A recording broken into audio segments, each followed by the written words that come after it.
Hello.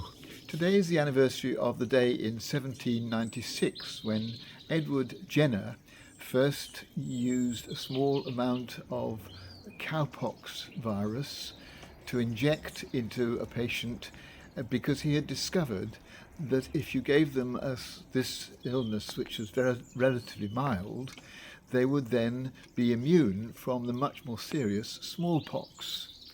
And this vaccine, and the word vaccine comes from the Latin word for cow because of this initiative of Jenner's.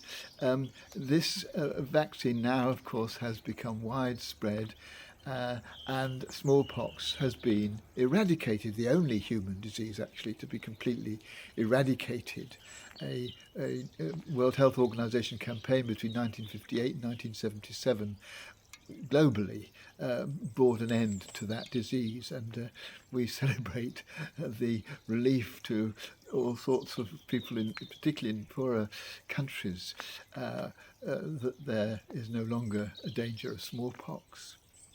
The current new discovery is the discovery of a vaccination against malaria. This is really important because the incidence of malaria is widespread. 200 million people a year get malaria, and 600,000 of them die every year, and of those 80% are children under 5. So it's a terrible illness. But Oxford University have pioneered research into finding a vaccine against malaria, and it's called R21.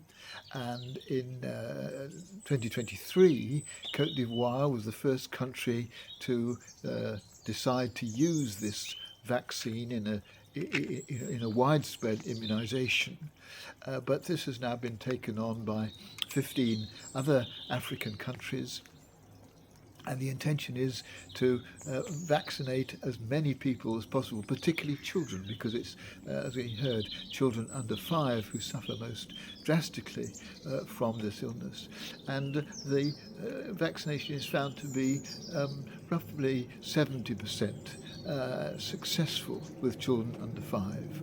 And so hundreds of thousands of children who would otherwise have died of malaria over the years are going to benefit from the discovery of this vaccination. And today I just want to celebrate that and to be so grateful for the wonderful skill of the scientists who've worked so hard to produce this vaccine and all the other vaccines that have been produced over the years since Edward Jenner started the idea back at the end of the 18th century.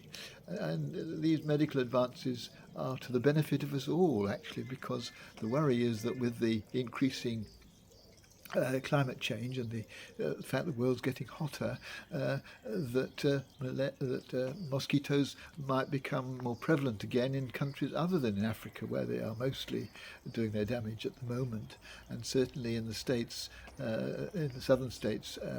Recently, mosquitoes have been discovered, and so it isn't just the people of Africa who will benefit from this new vaccination.